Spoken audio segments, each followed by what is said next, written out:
안녕하세요. 공시와 투자 키팩터를 통해 투자 아이디어를 찾아준 테린이 아빠입니다. 내용 보시고 도움되시면 구독, 좋아요, 알람 부탁드리겠습니다. 저는 제약바이오가 이번에는 매크로 플레이가 아닌가라는 생각을 하고 있어요. 왜냐하면 지금까지 우리가 알고 있는 어떤 제약바이오 기업들의 어떤 투자 포인트들은 상반기에 그 해당 기업들의 어떤 투자 포인트들과 지금 현재 투자 포인트가 달라진 건 하나도 없습니다. 그냥 이제 상반기에도 사실 학회가 있었거든요. 그럼에도 불구하고 제약바이오 기업들은 금리 인상의 어떤 시그널 때문에 굉장히 이제 맥을 못 추고 있는 상황이었고, 이번에는 하반기에는 조금 더 이제 생각이 다른 게, 음, 최근에 뭐 비농업 고용 지수가 생각보다 잘 나와서 야 이거 뭐 연준의 어떤 금리 인상이 9월 달에도 더 세게 하는 거 아니냐 이렇게 이제 생각할 수 있겠지만, 전체적인 큰 틀로 보게 되면 10년물 채권 수익률과 그 다음에 2년물 채권 수익률의 차를 가지고 있는 장단기 금리 차가 역전 현상이 계속 심해지고 있다라는 거죠. 그래서 이때 이게 역전 현상이 심해지기 시작하면서부터 제약바이오 기업들이 오히려 시세가 강해졌다라고 저는 생각을 하고 있고, 결국 이게 다시 이제 바운드돼서 올라오는 구간이 되어야만 제약바이오 기업들의 시세가 좀 이제 정점을 지나는 어떤 그림이 되지 않을까 이런 생각을 하고 있습니다. 이와 마찬가지로 같이 봐야 되는 거는 결국 이제 미국의 ETF인데, 미국의 이제 나스닥 바이오 ETF가 금요일 날 이제 고용 지표가 생각보다 잘 나오면서 금리가 올랐음에도 불구하고 이 나스닥 바이오 지수들은 IBB와 XBI라고 하는 티커에 해당하는 바이오 ETF들은 오히려 상승을 하기 시작했어요. 오히려 더 상승했던 거죠. 그렇기 때문에 바이오에 대해서는 이 ETF 시세랑 장단기 금리 차를 같이 좀 보는 게 맞지 않을까 이렇게 생각을 하고 있습니다. 최근에 제가 이제 뭐 보고 있는 이제 주도주 관련된 종목들, 뭐 이건 이제 제가 시가총액 600등 기준으로 이제 뽑은 건데, 뭐 셀트리온 헬스케어, 알테오젠, 뭐 케어젠, 레고캔바이오 이런 것들이 있단 말이에요. 그럼 이제 우리가 선택하는 방법은 뻔해요. 대한민국에 있는 뭐 펀드 매니저나 이런 분들이, 저는 이제 사실 뭐 봐야 할 업종들이 많기 때문에 제약바이오를 논문까지 뒤져가면서 종목을 피킹하고 있다라고 생각을 하고 있지 않습니다. 결국은 뭐냐면 애널리스트들이 추천해주는 종목들을 사거나, 또는 과거에 이제 어떤 그 뭐 라이센스 아웃이나 이런 검증된 어떤 그 레퍼런스가 있는 경우에는 그런 레퍼런스가 있는 기업을 사거나, 이런 두 가지 방법을 취하고 있을 것이라고 생각을 하고 있습니다.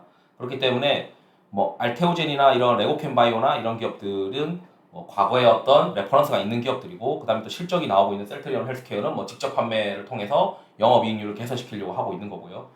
뭐 애널리스트들의 보고서도 보시게 되면은 뭐 대부분 이제 해외의 어떤 인덱스를 기준으로 봐서 이야기를 하고 있는 경우가 많고요. 그렇기 때문에 지금 현재 상황에서는 어떻게 생각을 하냐면, 이제 그 과거에 어떤 레퍼런스가 있었던 기업을 사든지, 아니면 앞으로 뭔가 좋아질 만한 이벤트가 있든지, 아니면 학회에 대한 어떤 이벤트가 있는 것들은 오히려 좀 더 탄력 있게 움직이지 않겠느냐 이렇게 생각을 하는 것 같아요. 그렇지만 사실 저는 길게 봤을 때 임상 이상에 대한 데이터가 가장 중요하지, 임상 일상이나 뭐 전임상 동물에 대한 전임상에 대한 데이터는 뭐 그런 거 가지고 호들갑 떠는 뭐 투자 보고서를 별로 좋아하지 않습니다. 그러니까 전임상 데이터나 임상 일상 데이터는 사실 이제 뭐 초기 단계라서 이거 가지고 이제 뭐 이게 대단한 가치가 있다라고 이야기해봐야 저는 이제 뭐 아 그렇구나라고 하고 한 귀로 듣고 한 귀로 흘러버리는데, 왜냐하면 임상에 대해서 뭐 동물 임상은 사실 이제 인간한테 임상해봐야 또 내용이 바뀔 수 있는 거고,